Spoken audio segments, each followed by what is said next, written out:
bagaimana menjelaskan maknanya. Apakah semua harus ditulis? Apakah yang semua yang disebutkan responden itu semuanya penting? Kan jelas tidak, ya kan? Oke. Cara menghindari biasnya untuk interpretasi hasil bagaimana? Nah, yang pertama kita perlu menggunakan lebih dari satu analis, ya, yang menganalisis data hasil penelitian kualitatif disarankan lebih dari satu. Kemudian kita perlu memvalidasi hasil penelitiannya serta menggunakan kutipan asli responden sesekali ya untuk mendukung temuan. Nanti kita bahas ya. Cara yang pertama, bagaimana cara memvalidasi hasil penelitian kualitatif. Tujuannya apa? Untuk menjaga derajat kepercayaan hasil penelitian. Ada beberapa cara. Yang pertama, dan istilah penting untuk penelitian kualitatif adalah triangulasi. Ya, ada beberapa macamnya banyak sekali, tapi saya kasih 3 yang paling sering ya. Yang pertama, triangulasi sumber dengan mengecek antar informan penelitian. Contoh, misal saya ingin memahami kepatuhan minum obat pada pasien hipertensi. Berarti saya mengumpulkan data dari mana? Memahami kepatuhan minum obat pada pasien hipertensi. Dari pasiennya langsung jelas. Kalau pasiennya sudah tua, dari keluarganya. Kalau dari perawatnya bisa nggak?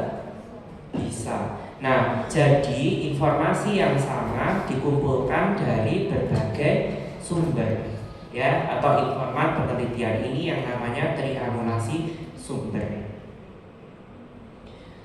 Kemudian misalkan saya mengetahui ya, contoh ya, kenapa sih harus triangulasi sumber? Misal pasien mengatakan rutin minum obat, tapi keluarganya bilang enggak dok, udah pikun aja kok, paling pagi-pagi lupa, ini loh obatnya masih sisa banyak, kadang-kadang dibuang juga. Nah, itu berarti memvalidasi hasil penelitian kualitatif ya. Oke, yang kedua, dengan mengecek antar metode pengumpulan data atau triangulasi metode. Contohnya gini, saya ingin mengetahui perilaku merokok pada remaja.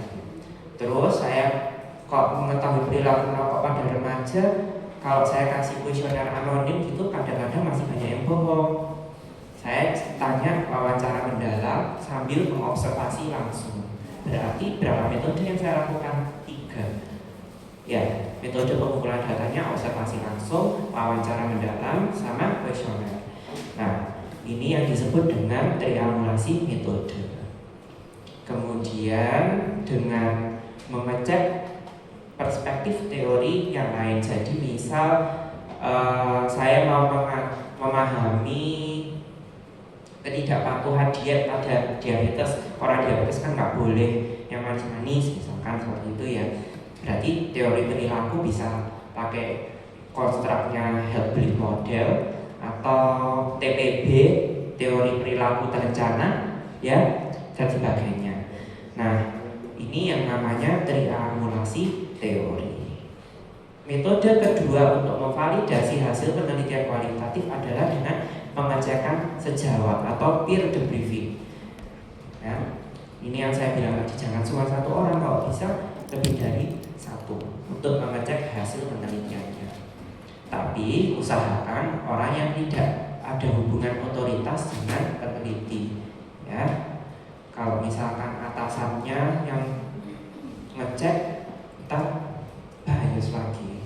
Ya, kemudian yang terakhir adalah kecukupan referensi atau datanya harus sampai tidak ada informasi baru lagi yang bisa didapat. Contoh ketidakpatuhan minum obat tadi, bilang saya tanya pasien pertama, nggak patuh, alasannya apa sih Pak? Kalau nggak patuh takut nanti gagal ginjal. Terus tanya orang kedua, takut juga. Karena orang ketiga dapat informasi baru lagi, males. Orang keempat lupa, sering lupa. Terus ketiga bilang takut, keempat bilang dan seterusnya tidak ada informasi baru lagi, berarti sudah jenuh. Ya sudah, berarti penyebabnya antara lain yaitu tadi lupa, takut, sama apa? Males. Sudah, nggak ada lagi. Ya, kalau masih banyak menemukan jawaban yang bervariasi, berarti datanya belum sampai jenuh. Oke? Penyajiannya sekarang bisa dalam narasi, membuat tabel matriks, atau membuat peta diagram tematik. Dan jangan lupa memasukkan kutipan dialog asli responden. Contohnya seperti apa sih? Nah, yang ini adalah penyajian data kualitatif dalam bentuk yang tabel matriks berdasarkan tema utama. Contoh ya, nih, kultur Aceh ya, berdasarkan perspektif leadersnya itu mungkin tokoh itu ya, tokoh masyarakat ya, pada anemia ibu hamil ya. Subtemanya yang pertama nih, intake inadequat ya. Kemudian yang kedua kondisi tubuh yang berubah dan seterusnya. Atau yang ini nih, yang ini yang menarik, hadis manja itu akan mensupport nutrisi selama pregnancy, selama kehamilan, mendengarkan hadis ya. Contoh. Nah, dari sub tema atau kategori itu nanti kita jabarkan tema-temanya seperti apa. Oh, ini ada cultural belief mungkin ya. Kemudian sumber makanan lokal ya. Terus partisipasi suami dan ada mitos do and don't. Nah, jadi dari sebagai contoh-contoh ini tadi temuan kita membaginya ke dalam tema. Ya, ini namanya tabel tematik. Kalau mau contoh lengkapnya bisa scan barcode-nya di sini, nanti bisa cek seperti apa penelitiannya secara lengkap. Oke. Contoh yang lain tadi saya bilang dengan narasi. Jadi bisa dengan kutipan aslinya. Kalau kutipan asli, adik-adik perhatikan seperti ini. Ini diberi tanda kutip di depan dan di belakang. Hurufnya bisa dimiringkan dan diberi keterangan responden satu, misalkan seperti itu. Jangan ditulis namanya. Kalau ditulis namanya ketahuan dong siapa orangnya yang bilang. Privasinya nggak terjaga. Nanti bisa dituntut kita. Ya, dari sini kita dari kutipan kita berikan penjelasan dalam bentuk narasi. Oke, untuk penyajian data dan interpretasi data kualitatif sampai sini ada yang mau ditanyakan? Enggak ya, cukup jelas ya kok kualitatif. Jadi kalau misalkan datanya banyak ya tentunya harus dibuat temuan-temuannya apa dulu, terus dibuat kategori dan tema dalam bentuk tabel, atau bisa dari kutipan kita buat narasi. Tentunya berdasarkan tema-temanya. Ini temanya baru satu nih, 3.1 kultural belief. Ya. Oke, sekarang masuk yang agak sulit. Datanya kalau kuantitatif bagaimana? Yang pertama, tentunya melihat p-value. Saya lihat tadi masih bingung-bingung kok dengan p-value. Intinya, jika nilai p-value-nya kurang dari alfa, maka secara statistik signifikan atau bermakna. Jadi, kalau p-value-nya ya gini deh. Alfanya penelitian kesehatan berapa biasanya? 0,05. Kalau p-value-nya 0,050 berarti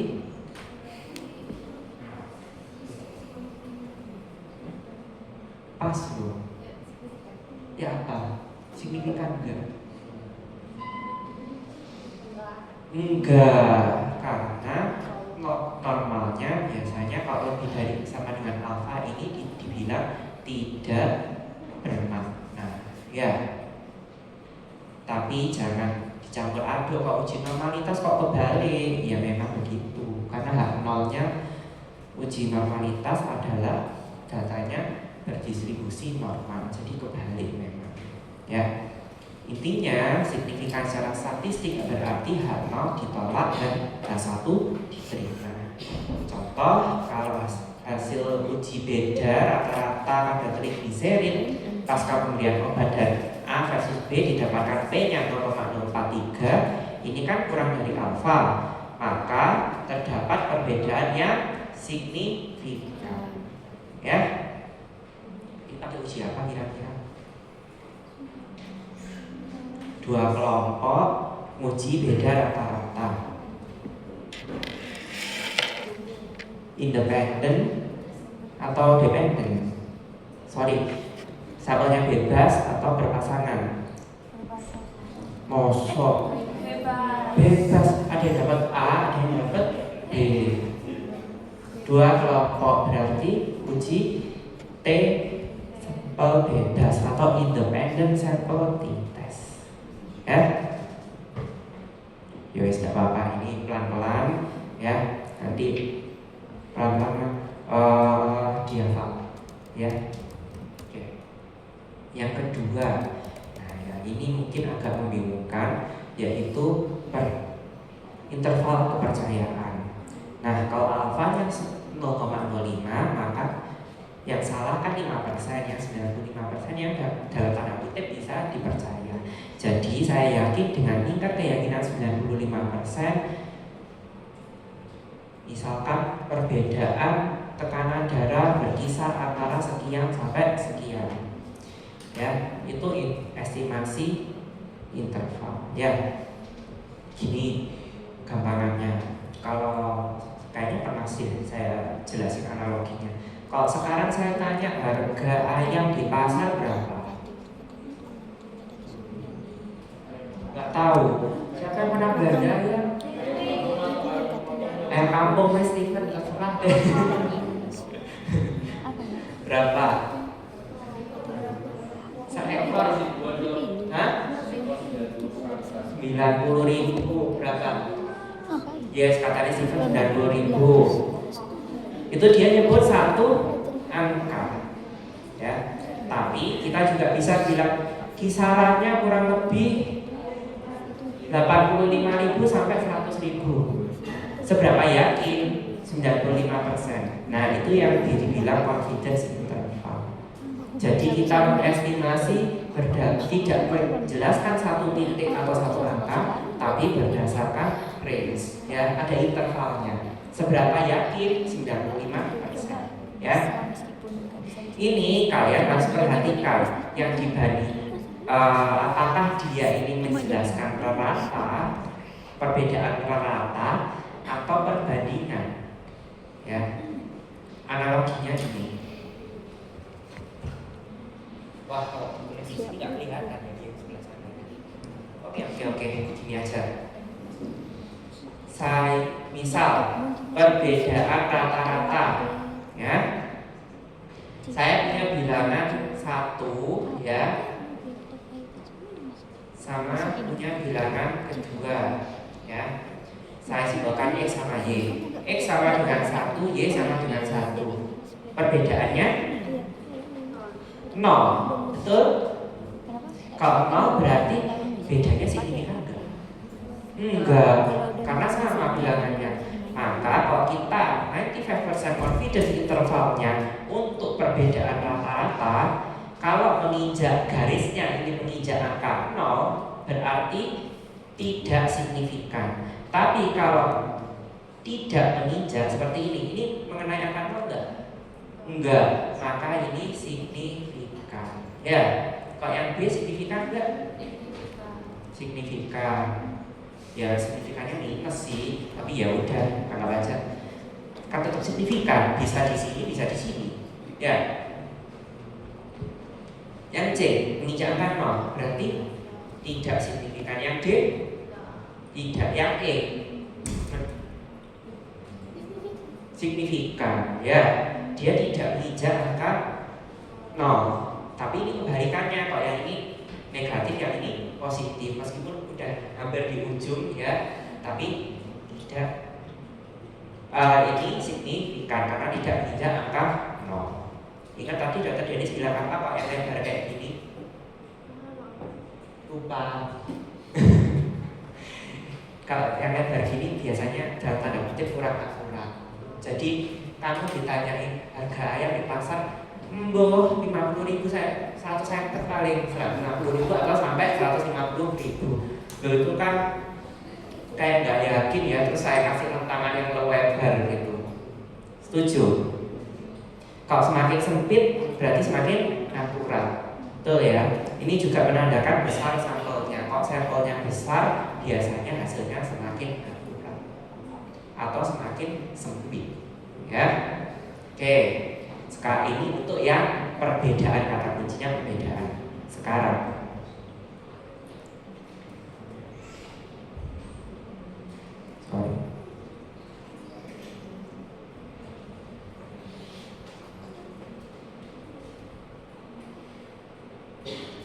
kalau perbandingan sekarang, ya, contohnya RR, OR sama proporsi, ya.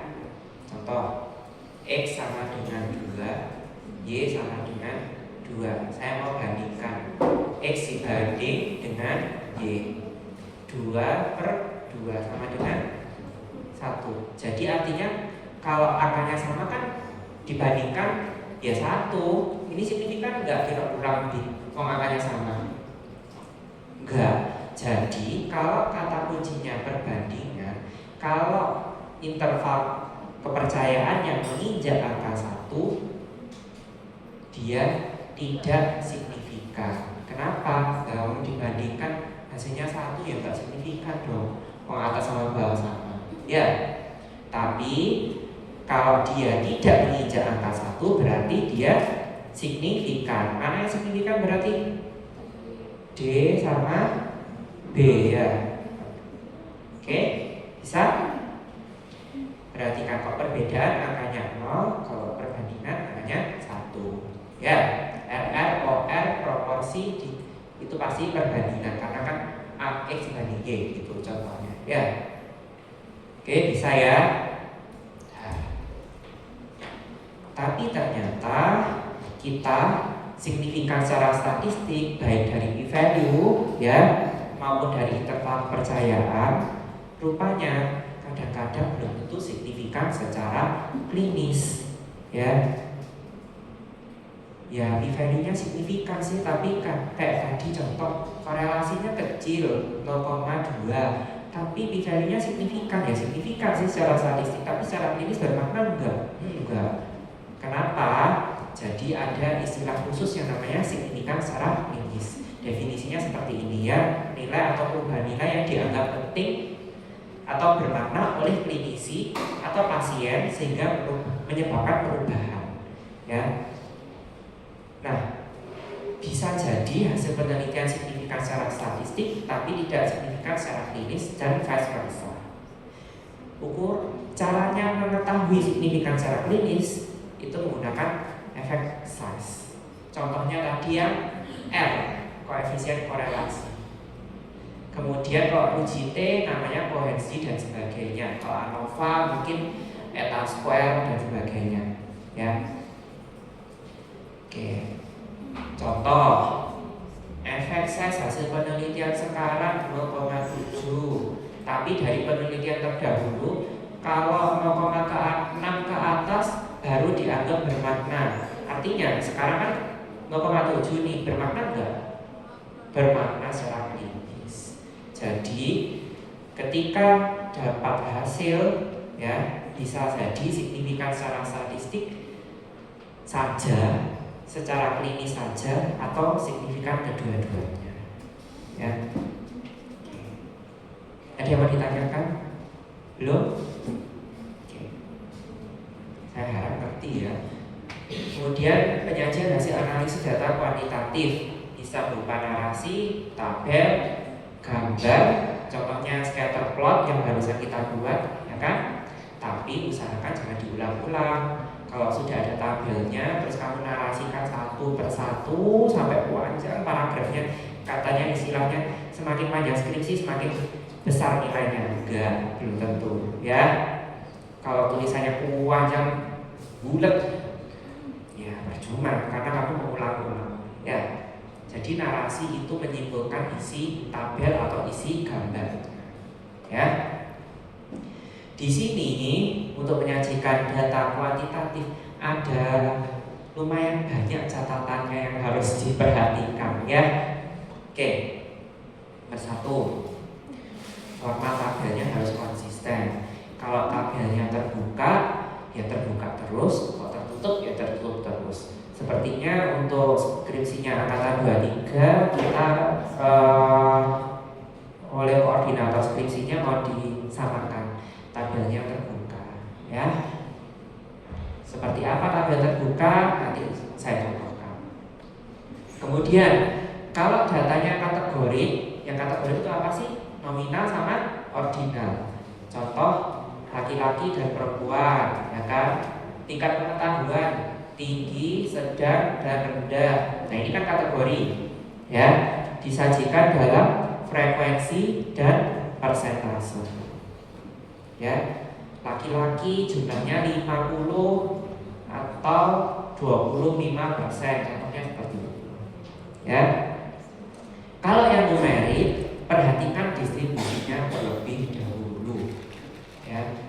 Kalau yang distribusinya normal, laporkan rata-rata dan simpangan baku atau SD min plus minus SD.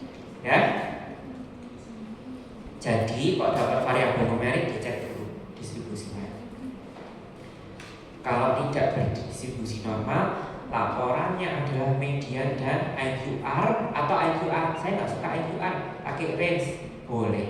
Ya, median dan IQR atau median dan range. Oke. Kalau bahasa Indonesia desimalnya pakai koma. Kalau bahasa Inggris pakai titik. Seperti ini. Desimalnya pakai koma, berarti saya tulisnya dalam bahasa Indonesia. Hasil uji statistik disajikan dengan nilai P atau 95% confidence interval yang tadi. Ya. Nilai P disajikan minimal 3 angka di belakang koma. 3 angka ya. Sepakat ya. Nanti kalau skripsi tulisnya P value-nya cuma 0,1, udah gitu doang. Ya jangan, minimal 3 angka. Ya. Kalau softwarenya SPSS-nya yang lama, keluarnya kan P-nya sama dengan 0,000. Nih, kalau signifikan. Ya kan? Nulis dalam laporannya adalah seperti ini. P kurang dari 0,001 seperti SPSS yang baru-baru. Ya. Kenapa koma ditulis 0? Ini misleading. Bisa jadi ini dihitung enggak sih? Kenapa kok diisi 0? Ya. Gitu. Nilai rata-rata dan simpangan baku disajikan dengan penambahan 1 angka di belakang koma dari row datanya. Jadi kalau skor rata-rata nilai ulangan, kalau nilai ulangannya itu sekian ya angkanya,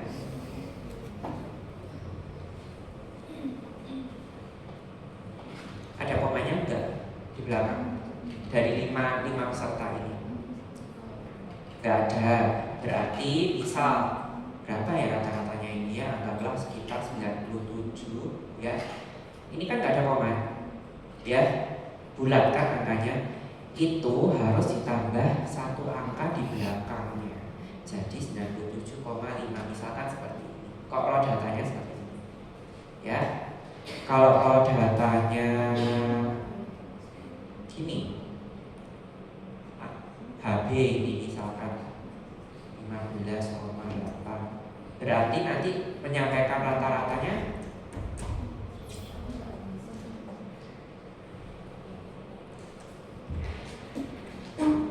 ditambah 1 angka di belakang koma. Ya. Jadi data kasarnya ditambahin 1 angka lagi supaya lebih akurat. Ya. Yang dilaporkan kalau misalkan saya melaporkan selisih rata-rata itu adalah SD atau 95% confidence interval. Selisih rata-rata itu contohnya nanti ada di belakang, saya contohkan. Oke. Kalau data berpasangan, ya sejogjanya ya seharusnya disajikan secara berpasangan juga. Berikutnya, OR dan RR dua angka di belakang koma, disertai dengan 95% confidence interval. Tabel harus dapat menerangkan dirinya sendiri. Nanti saya contohkan. Oke. Kalau sudah ada tabel, jangan diketik semuanya dalam narasi sampai panjang. Poin pentingnya saja, kesimpulannya apa. Ya. Format penulisan bisa gunakan untuk artikel ilmiah ya. Kalau untuk skripsi, ikuti panduan skripsi ya. Kalau artikel ilmiah bisa pakai AMA atau apa. Apa stylenya, AM sama AMA stylenya sudah saya upload di Google Drive. Oke, contoh yang pertama. Ini namanya tabel terbuka. Kalau tabel tertutup itu di dalam seperti ini. Setiap selnya ada garis-garisnya. Ya. Misalnya saya garis lagi, itu namanya tabel tertutup. Ini analisis deskriptif. Ingat kalau angka kalau ini melaporkan median sama rate, berarti usianya distribusinya kira-kira gimana? Tidak berdistribusi normal. Tapi kalau ini saya laporkan min SD, berarti tekanan darah sistoliknya distribusinya normal. Ya, contohnya seperti ini. Terus tabel itu harus dapat menerangkan dirinya sendiri. Jadi kalau saya punya singkatan di dalam tabel, harus ada keterangannya di bawahnya. Atau ini ada simbol nih, kasih keterangan. Apa simbol itu maksudnya? Artinya simbol ini sebenarnya ya saya kan kalau datanya kategori ya laporinnya N dan percentage, tapi kan kadang-kadang ada variabel yang numerik nih, yang angka. Contoh tekanan darah diastolik sama sistolik ini kan angka. Ya saya kasih bintang aja gitu keterangan di sini. Soalnya ini saya menuliskannya adalah min dan SD. Ya. Kalau nilai keluarga menderita DM, iya atau tidak, berarti datanya kategori. Kalau kategori yang dilaporkan adalah M, jumlahnya berapa, dan persentase. Bisa ya? Bingung enggak?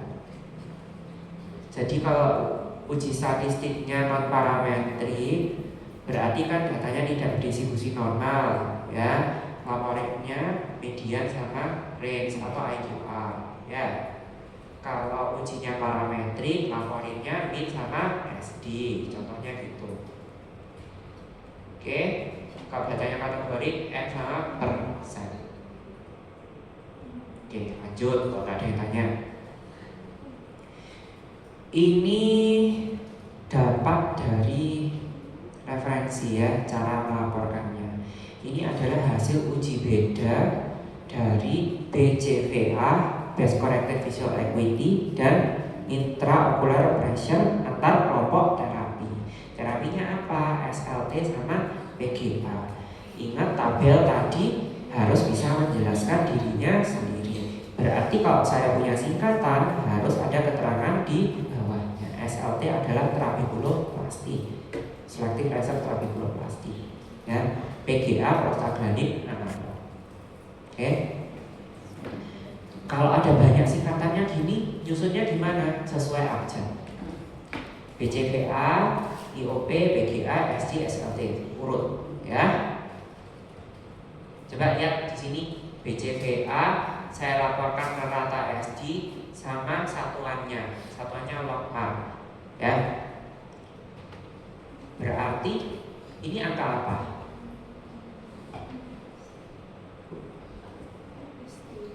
Min sama SD, ya, dari BCVA pada kelompok yang mendapatkan SLT. Pada yang dapat prostaglandin analog, BCVA-nya rata-ratanya adalah 0,09, ya. Tapi kok selisihnya rata-ratanya 0,002, padahal ini harusnya 0,003, betul? Ya karena desimalnya kan ini sudah dibulatin ya. Jadi kadang-kadang tidak bisa persis ya. Ini adalah selisih rata. Jadi melaporkan minnya, min SD-nya dan masing kelompok sama selisih rata-ratanya. Selisihnya berapa rata-ratanya? Disertai dengan 95% confidence interval atau SD. Pilih salah satu. Oke. Baru kasih nilai B-nya. Ini uji tes atau bebas ya. Selisihnya kan sedikit nih, 0,0, berarti kemungkinan besar kayaknya nggak signifikan deh. Beneran kan nggak signifikan? Bisa? 0,57 signifikan enggak loh. Oke. Begitu juga dengan variabel berikutnya, intraocular pressure. Tapi di sini selisih ratanya adalah sekitar 1,2, negatif 1,2, di mana negatif berarti ini dikurangi ini kan, berarti PGA lebih bisa menurunkan intraocular pressure dibandingkan SLT. Ya. Nilai P-nya ternyata signifikan. Kok signifikan? Kadang-kadang di jurnal tertentu dikasih tanda bintang yang menandakan bahwa dia ini kurang dari 0,05 p-value-nya. Oke, cara melaporkannya untuk narasi seperti ini contohnya. Sebelum dilakukan analisis, asumsi normalitas dan homogenitas varian diperiksa dan dinyatakan terpenuhi. Oleh karena itu, perbandingannya menggunakan uji T sampel bebas. Kalau tidak memenuhi, pakai uji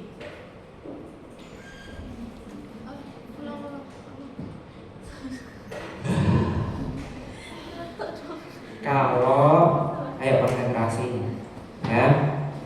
Kalau asumsi normalitasnya terpenuhi, maka saya laporkan rata-rata antar kelompok dan dianalisis menggunakan uji T sampel bebas. Tapi kalau tidak terpenuhi, berarti saya menyampaikan uji dan uji apa? Analognya uji T sampel bebas kalau non parametrik belum hafal ya? Main with you ya. Oke. Alangkah baiknya jika kita menjelaskan juga statistik T-nya nilainya berapa dengan degree of freedom. Tapi kalau mau melaporkan p-value saja ya sudah lah, kalau S1 masih oke lah ya. Intinya kalian harus laporkan p-value-nya, kesimpulan dari hasilnya ini ya. Oke, next deh, WB ANOVA sekarang. Kalau WB ANOVA kelompoknya lebih dari 2 ya. Ini hasil uji beda tekanan darah sistolik dan diastolik antar kelompok terapi. Kelompok terapinya ada 3, 1, 2, 3 ya. Kalau ANOVA-nya sekian, artinya apa?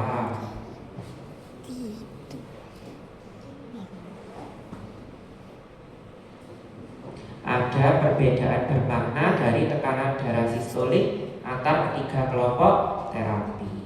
Tapi diastoliknya kita lihat di sini. Bermakna enggak? Enggak. Maka bisa dibilang tidak dapatkan perbedaan bermakna ya. Tapi ingat, ANOVA ini dalam artian ada perbedaan bermakna dari rata-rata tekanan darah sistolik, tapi ini secara keseluruhan pasangan mana yang berbeda perlu uji perbandingan berganda. Karena tadi kan global, kok sekarang kita bandingkan satu-satu mana yang bermakna. Kita punya 3 kelompok tadi, kalau dipasang-pasangkan sehingga kita punya 3 perbandingan di sini. Yang bermakna yang mana? Yang ini sama yang ini ya. S inhibitor versus CCP sama S inhibitor versus diuretik. Oke. Kayaknya kok bingung ya. Tapi kalau p-value bisa ya, saya rasa saya. Nah, kalau ujinya parametrik, laporannya min sama SD ya. Kalau ini kan ANOVA juga masih parametrik, min SD-nya yang dilaporkan di sini. Ya. Ini loh saya tulis di sini. Saya kasih keterangan supaya pembaca itu ngerti. Ini yang saya laporkan adalah min SD. Ya. Kalau nggak suka dalam tabel juga bisa disajikan dalam diagram batang seperti ini. Kalau di sekilas seperti ini kayaknya kurang lebih ya antara obat A sama obat B tingginya hampir sama. Betul ya? Kalau ANOVA bisa dalam box plot seperti ini. Perhatikan kalau publikasinya dalam bahasa Inggris maka angkanya desimalnya berupa titik di sini. Kalau box plot sebenarnya sih bisa kita lihat kan ini garis yang tengah adalah median. Ya. Coba dicek lagi statistik deskriptif kemarin. Box plot isinya apa aja? Ya. Sekarang kalau K-square kan berarti datanya kategori, maka kita melaporkannya dalam N dan persentase. Ya, laki-laki misal ini coba kita cek ya. Perhatikan persentasenya baris atau kolom. Kok seperti ini baris? Kenapa? 12 ditambah 12,19 tambah 87,81 100%. Maka persentase baris. Kalau persentase baris kita baca mulai dari barisnya. Oke. Pada yang berjenis kelamin laki-laki proporsi kejadian BBLR-nya berapa? 12%. Ada yang perempuan 19%. Lebih banyak yang perempuan. Jadi gunanya statistik deskriptif dari sini kita sudah menduga perempuan kayaknya lebih banyak nih, ya, yang mengalami BBLR. Diperkuat oleh uji statistik di mana nilai p-value-nya dari K-square sekian. Artinya terdapat perbedaan yang bermakna dari proporsi kejadian BBLR antara laki-laki dengan perempuan. Atau kita juga bisa menyimpulkan bahwa terdapat hubungan antara jenis kelamin dengan BBLR. Ya. Jadi tulisnya nanti tidak pada laki-laki 12,19% BBLR dan 87,8% normal.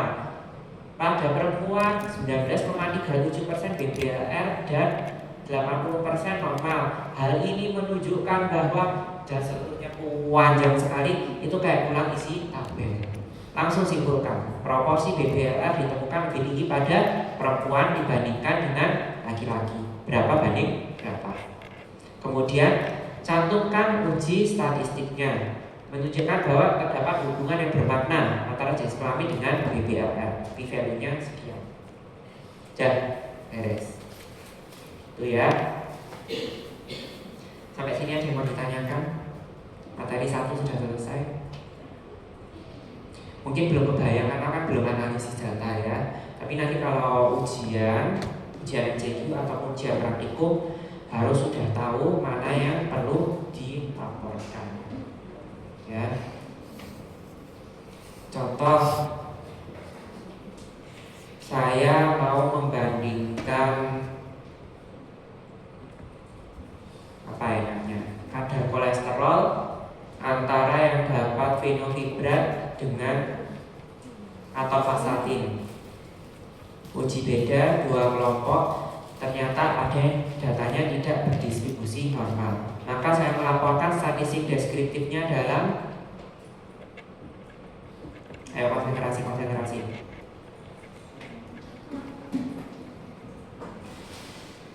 Nah,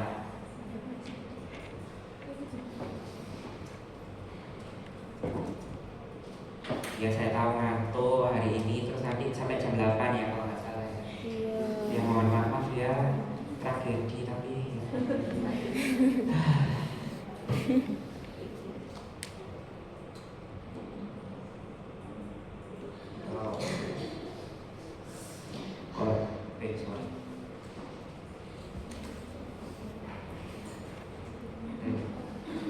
kolesterol.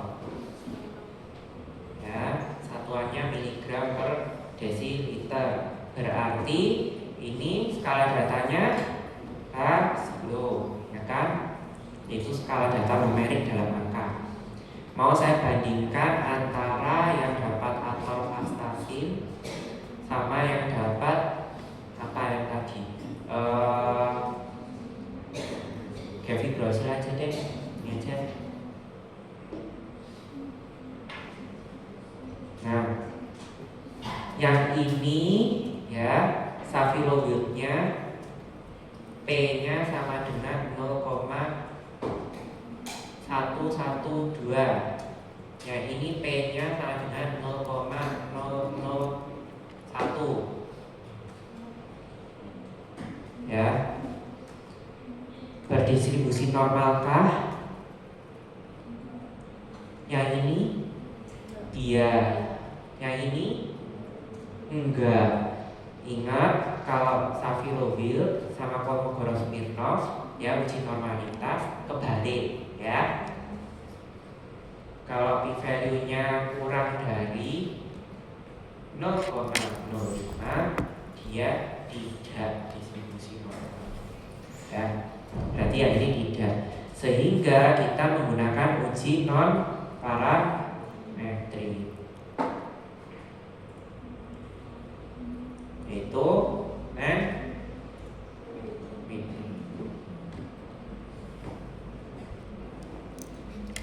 laporannya saya laporkan apa ini? Kolesterol atorvastatin gavigrosil. Laporin apa? Tidak berdistribusi normal berarti laporin laporin apa? Ini loh. Yuk. Nah, laporin tidak berdistribusi normal, laporin apa? Median sama IQR.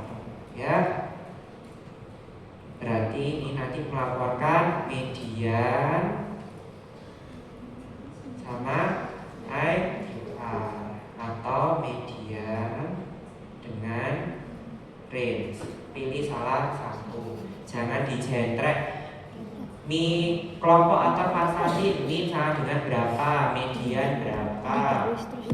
Ya, terus habis itu minimum, maksimum, Q1, Q2, Q3 dan seterusnya. Wah, ini kayak saya nggak tahu mana yang dilaporin, kasih semua aja. Nah, ini kan orang pelin-pelan kalau kayak gitu. Ya, bisa ya. Oke. Di sini cuma pinformnya cuma itu aja kok, mana yang perlu dilaporkan sama yang tidak perlu dilaporkan. Ya, sama cara melaporkan yang baik. Mungkin akan sulit dihafalkan semuanya.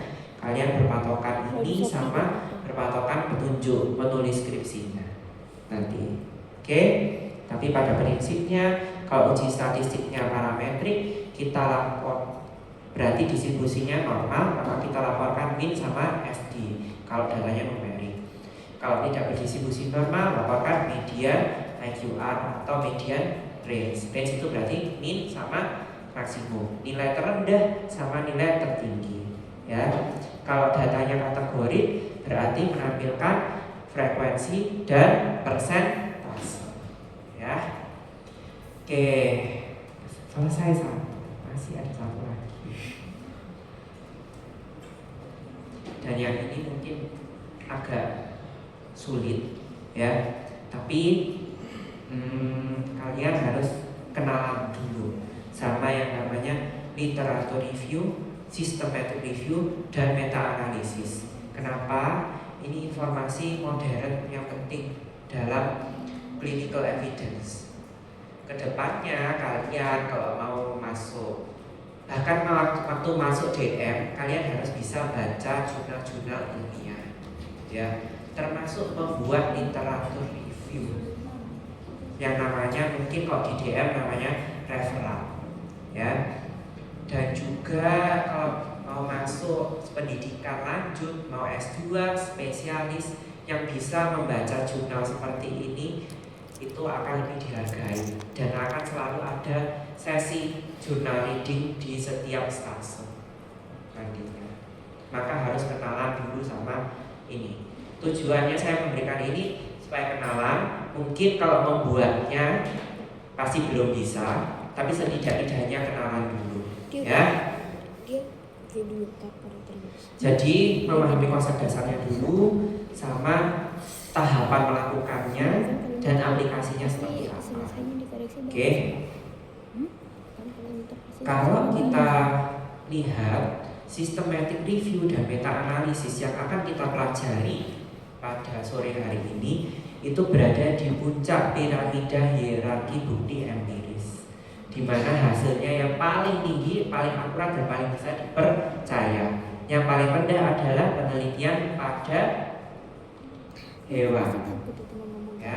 Diikuti case report, karena case report kan cuma ngelaporin satu, atau kalau case series ya mungkin 5-10 pasien, misalkan seperti itu.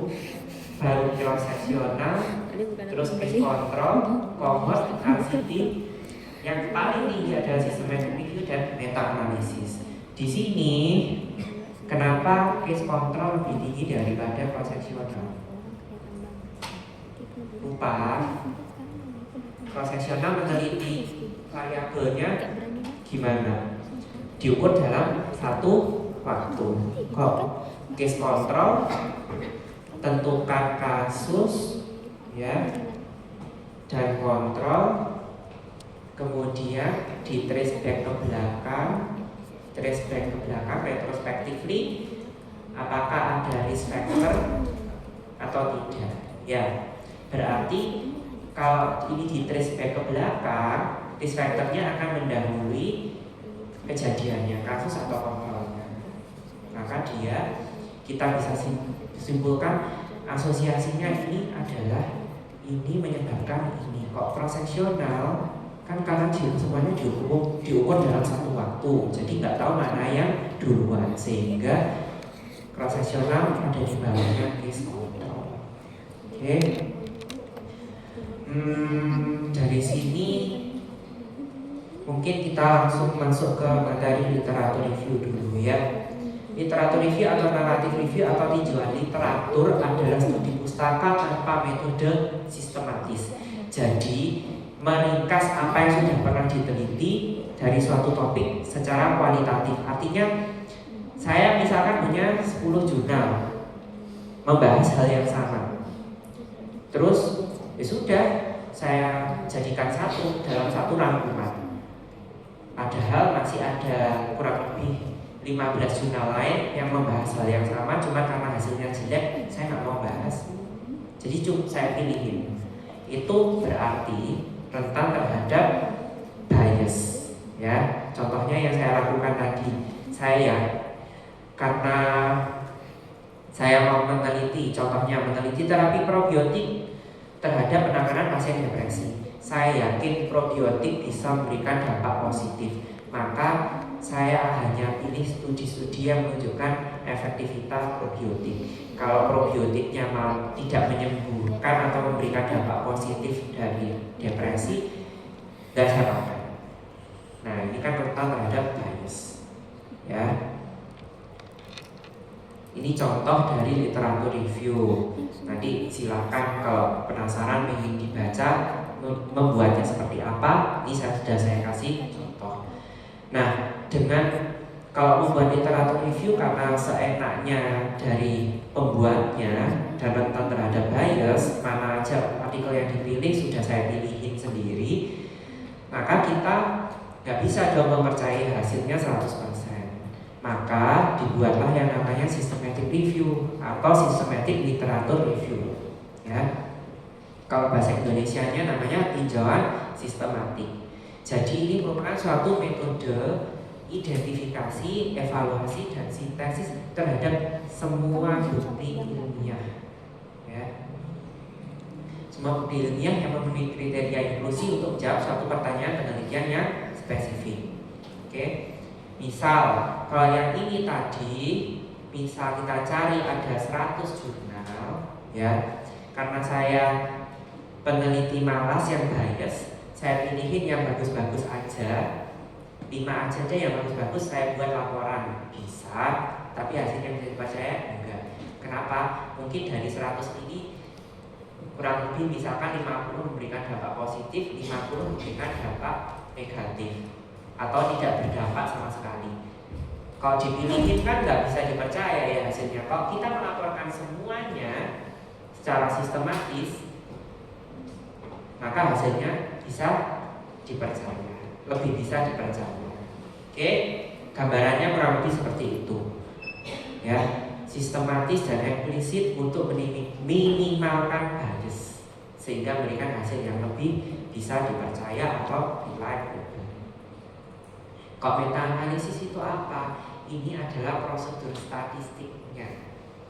Kalau yang ini tadi rangkuman dalam bentuk kata-kata, prosedur statistiknya seperti apa, menggabungkan hasilnya, itu menggunakan meta analisis. Ya.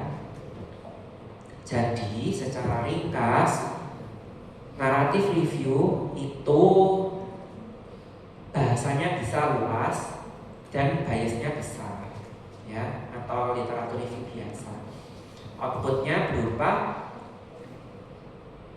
deskriptif naratif, ya. Kok systematic review ada protokol yang jelas, ya, dan sistematis.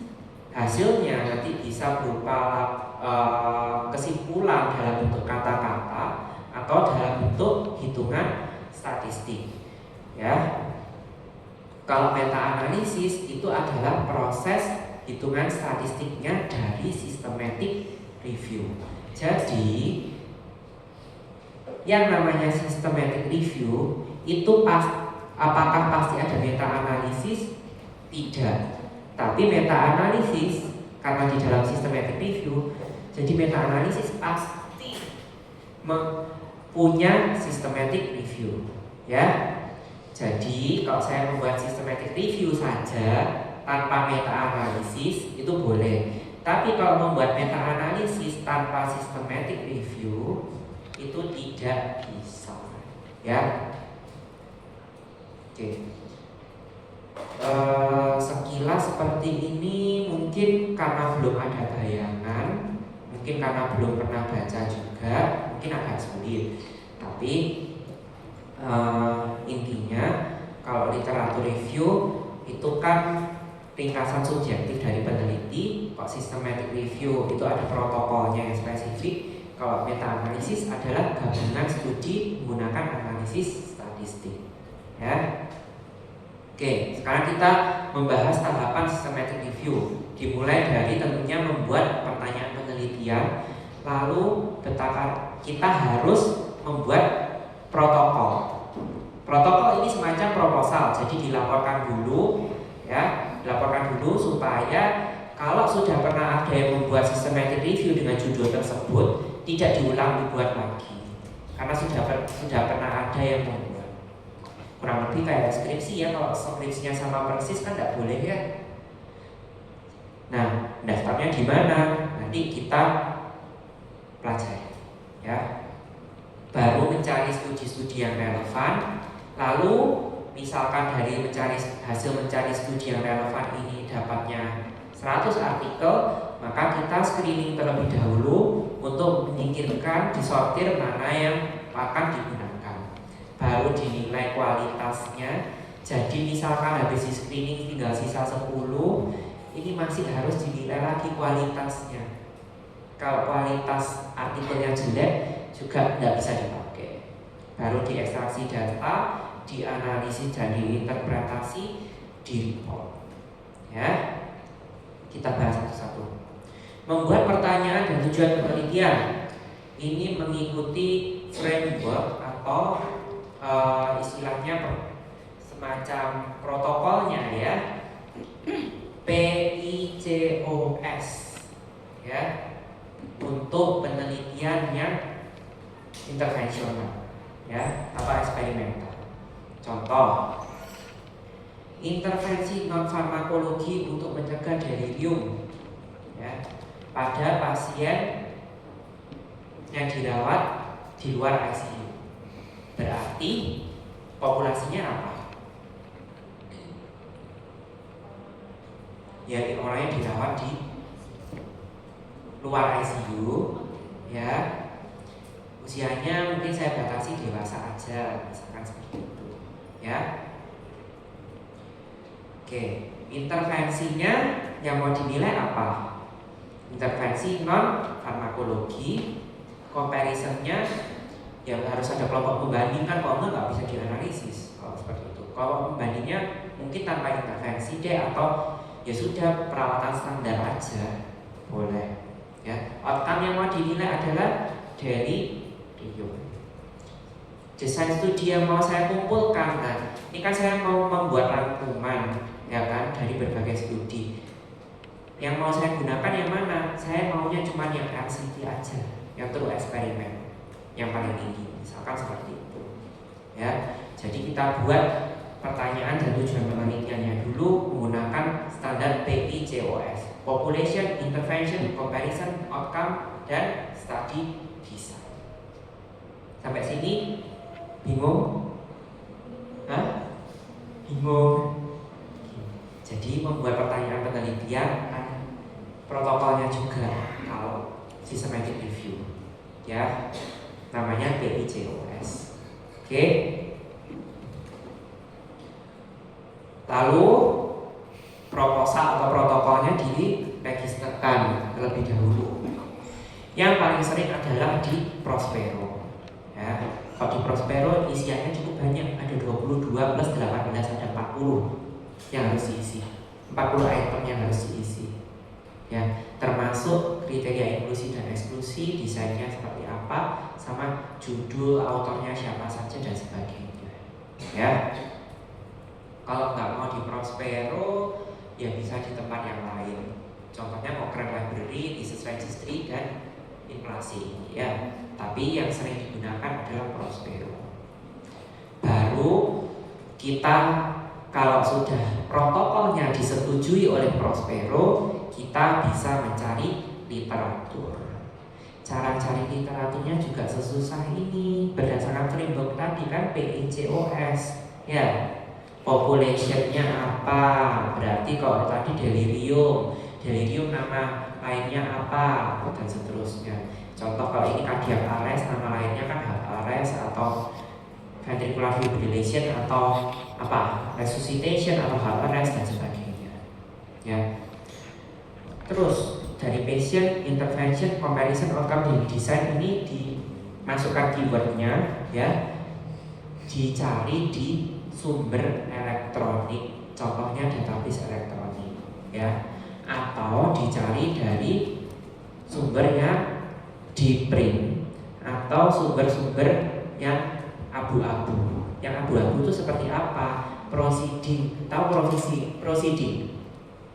Kalau ada proceeding itu contohnya kalau misalkan ada seminar, ya, ada seminar mengumpulkan paper pendahuluannya, itu kan yang dipresentasikan kan mungkin karya-karya sederhana gitu kan, itu namanya grade literatur karena tidak secara resmi dipublikasikan, ya.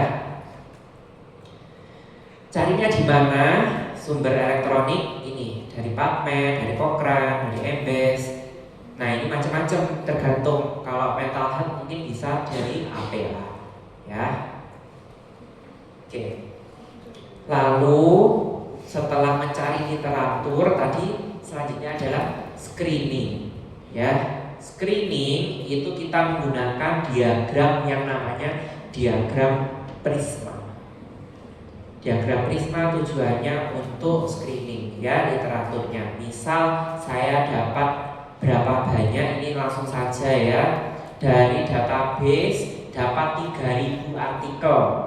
Dari PubMed-nya 500, dari Scopusnya 899, dan seterusnya, ya.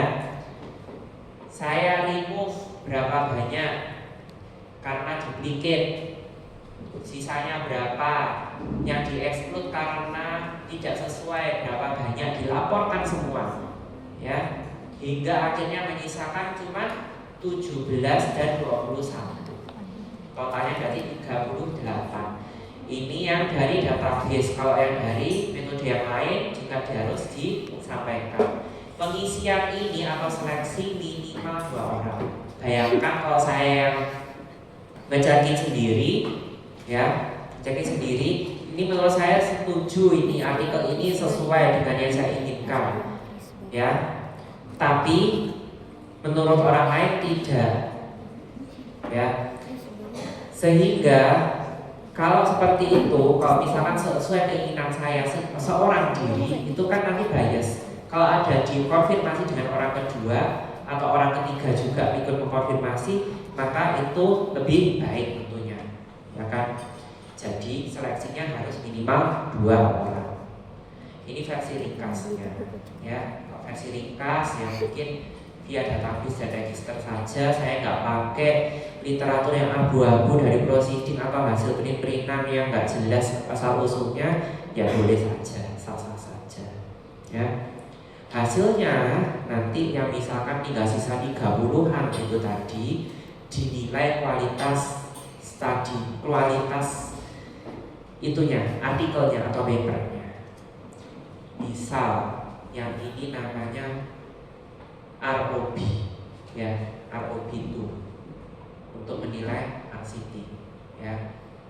Caranya nyari dari mana menilai kualitas studinya, caranya menggunakan tools, ya. Apa saja yang perlu diperhatikan, nyarinya dari Latitude Network, ya. Misal kalau RCT kamu disarankan pakai ROB itu, hasilnya seperti ini, ya. Apa saja yang dinilai, bias dari proses randomisasi, bias dari deviasi. Kalau ada biasnya ya saya kasih nilai merah, gitu misalkan. Kalau tidak ada bias atau meragukan, ya dikasih warna aja sesuai hasil penilaian. Jadi dinilai dulu, kalau yakin ini kualitasnya baik, baru bisa digunakan, ya. Ini loh contohnya Aladin, ini kan nilainya jelek semua, berarti jangan dipakai, ya. Oke. Baru dibuat summary of finding, biasanya dalam tabel. Oke, gini deh. Kalau yang ini menilai promosi kesehatan menggunakan cuci tangan, ya. Promosi kesehatan cuci tangan di sekolah-sekolah untuk mencegah diare, ya. Outcome-nya tentunya kejadian diare dong pastinya. Pada high income countries, pada negara-negara yang dalam tanda kutip kaya, ya, didapatkan hasil seperti ini. Kalau tidak diberikan intervensi promosi kesehatan, kasus diarenya 4/100 anak. Kalau dapat intervensi cuma 2, berarti lebih bagus yang mana?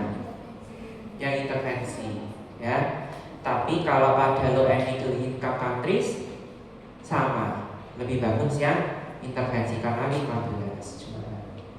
Terus ini hasil apa sebenarnya? Ini hasil meta analisis gabungan dari berbagai artikel yang diambil tadi, yaitu sebanyak 9 artikel RCT.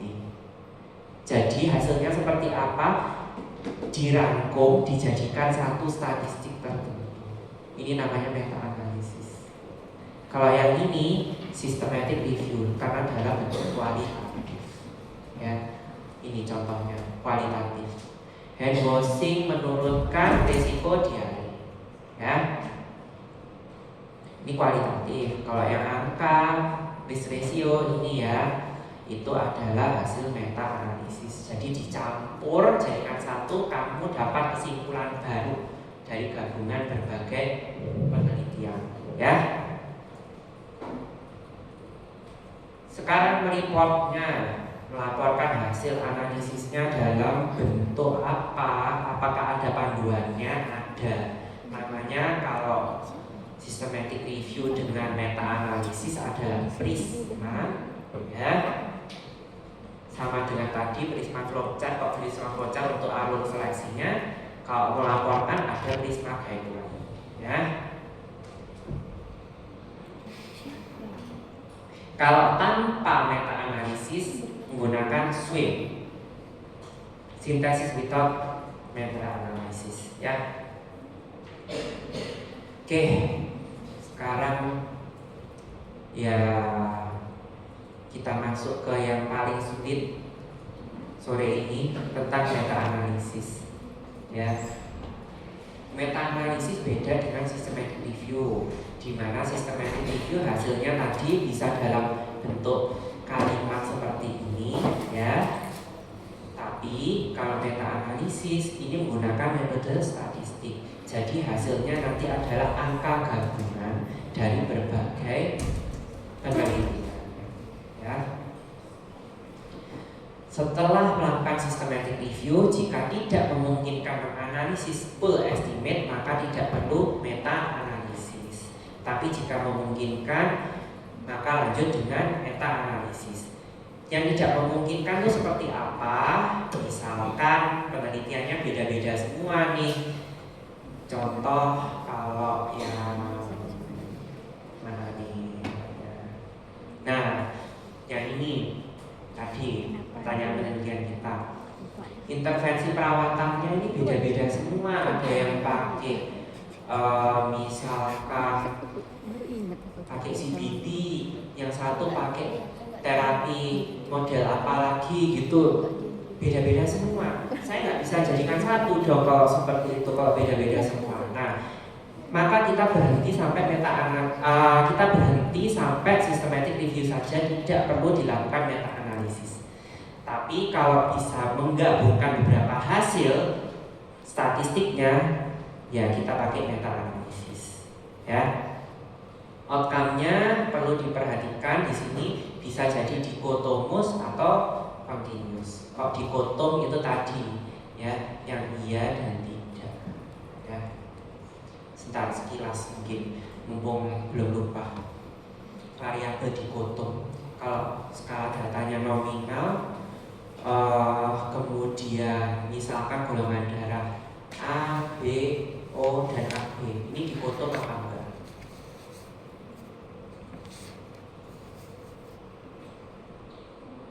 Bukan, karena ada 4. Tapi variabel jenis kelamin laki-laki dan perempuan apakah dikotom? Tidak. Jawabannya. Kenapa? Karena ini membedakan, tapi dalam tanda kutip setara. Kalau yang ini ada outcome, yang ini tidak ada outcome. Kelihatan bedanya.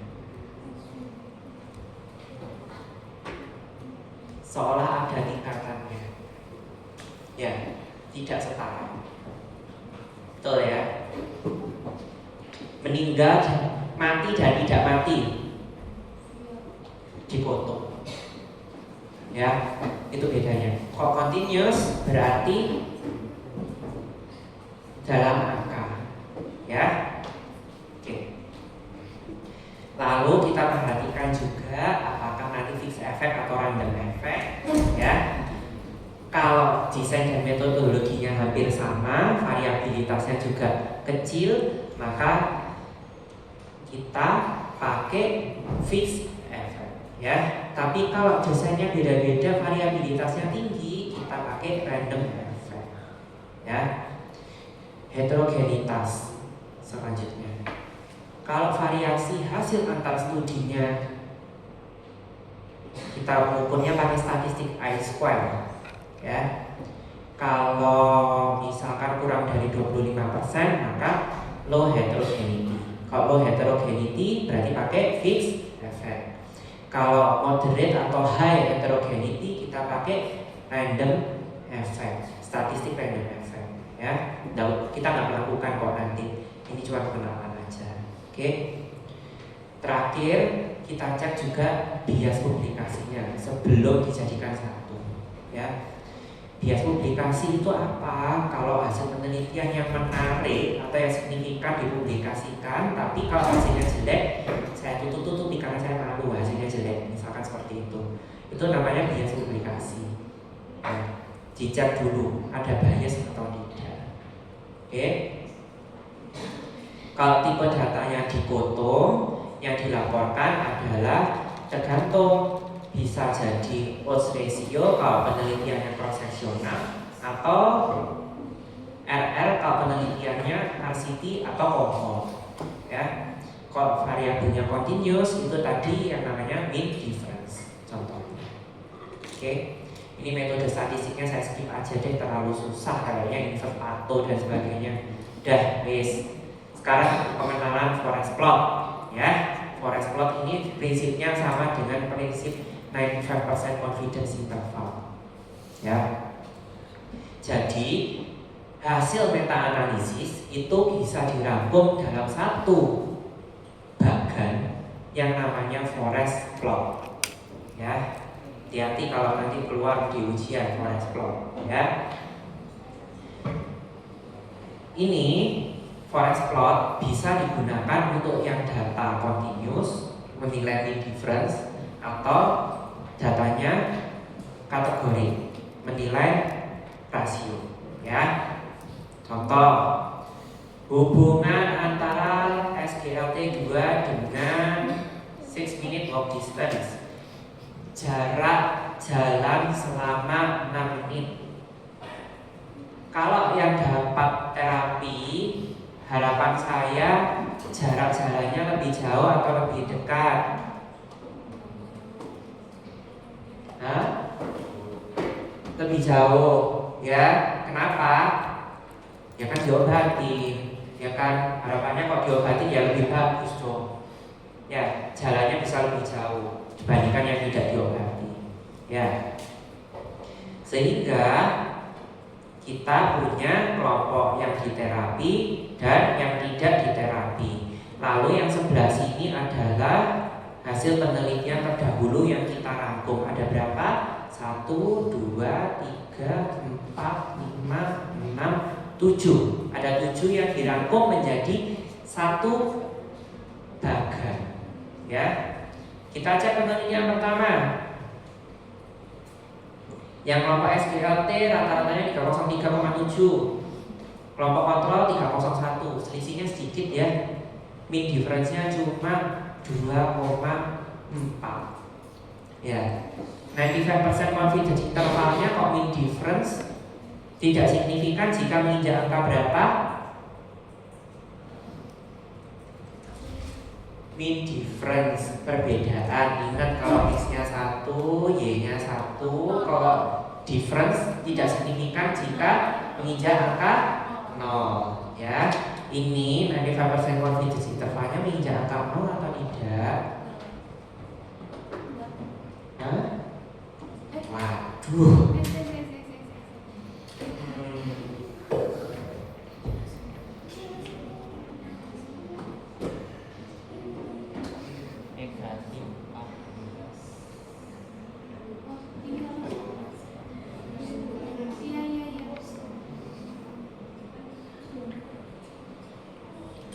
Menginjak enggak? Iya. Iya kan? Iya kan? Ini kan sini sampai sini. Ya.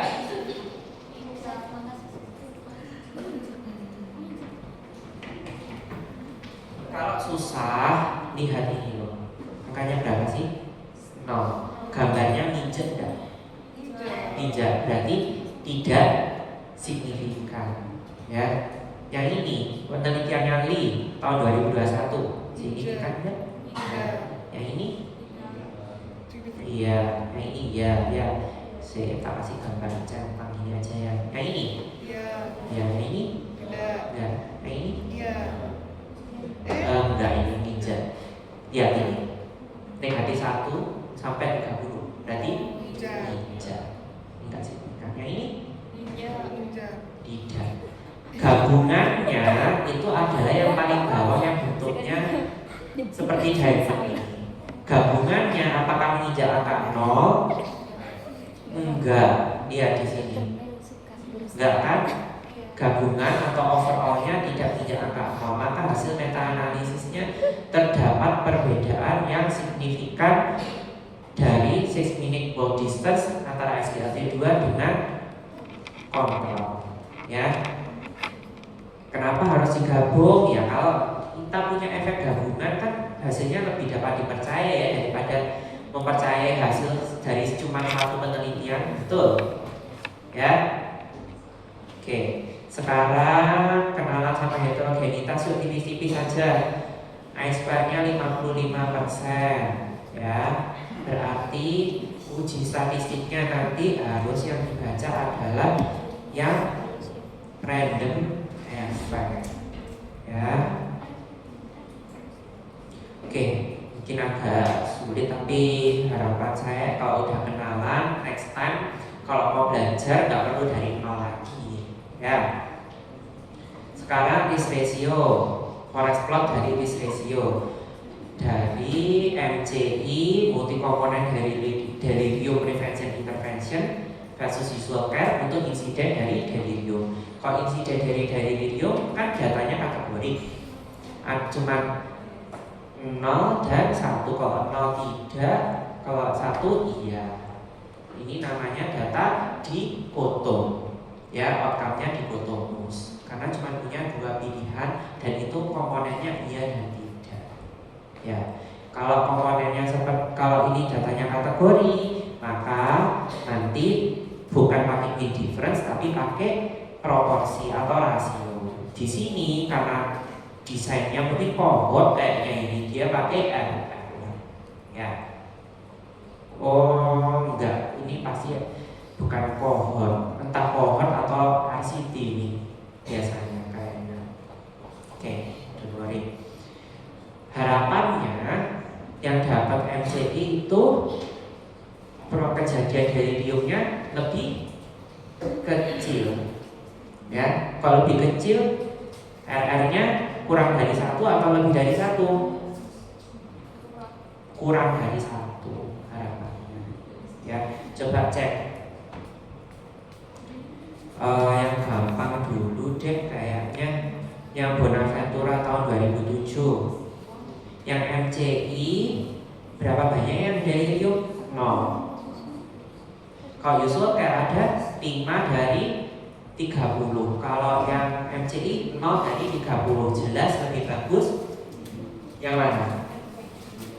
Yang MCI karena kejadian deliriumnya 0. Terus kita lihat di sini, kita gambarkan di plotnya apakah kalau perbandingan tidak signifikan jika menginjak angka 1, ya. Kita lihat punyanya Bonaventura menginjak angka 1, ya. Ya, berarti tidak signifikan. Oke. Kita resume, ya. Ini signifikan atau tidak? Tidak. Yang ini tidak. Yang ini tidak. Yang ini tidak. Yang ini tidak. Yang ini? Yang ini iya. Tapi lebih mendukung MCI atau mendukung kontrol? OR-nya sekian, 0,4. Mendukung MCI. Jadi yang dapat MCI resiko mengalami deliriumnya 0,4 kali lebih rendah dibandingkan dengan yang dapat usual care karena kurang dari 1, ya kan? Berarti lebih rendah resikonya. Dan dia tidak menginjak angka 1 berarti signifikan secara statistik. Hasil ini dari berapa studi? 1, 2, 3, 4, 5, 6. Kok di total jadi 1, dapatlah 1 kesimpulan di sini. Signifikan atau tidak kesimpulannya? Signifikan, dan dia favor ke MCI, ya, favor ke MCI karena RR-nya kurang dari 1. Artinya efek protektif kan, dia MCI itu menurunkan resiko delirium. Intinya seperti itu. Oke, bisa ya, harusnya bisa. Kalau orange plot membacanya ya memang agak luas, tapi sebenarnya prinsipnya injak garis atau enggak gitu. Kalau injak ya berarti tidak signifikan, gampangannya gitu, ya. Heterogenitas 0%, maka variasinya kecil. Kita pakai ini p-value dari fixed effect ya, bukan random lagi, karena kalau yang random yang ini tadi loh, I-square-nya tinggi 55% ya, gitu gambarannya. Oke, terakhir dah, Pak, saya akhiri penderitaan kalian. Funnel plot ya.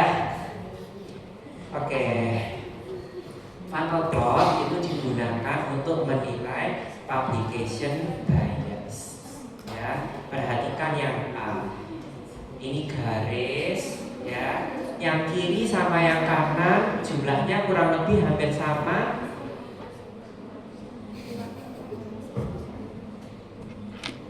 Yang kiri sama yang kanan jumlahnya hampir sama atau tidak? Iya, selisih cuma 1. Kalau yang B, enggak, banyaknya di sini ya. Berarti yang B, kalau kamu udah ngecek meta analisis kamu, funnel plotnya seperti ini, yang tidak simetris, ya, berarti ada resiko penelitiannya publication bias. Ya, kalau yang seperti ini kanan kiri hampir sama, simetris, berarti kemungkinannya kecil untuk ada publication bias.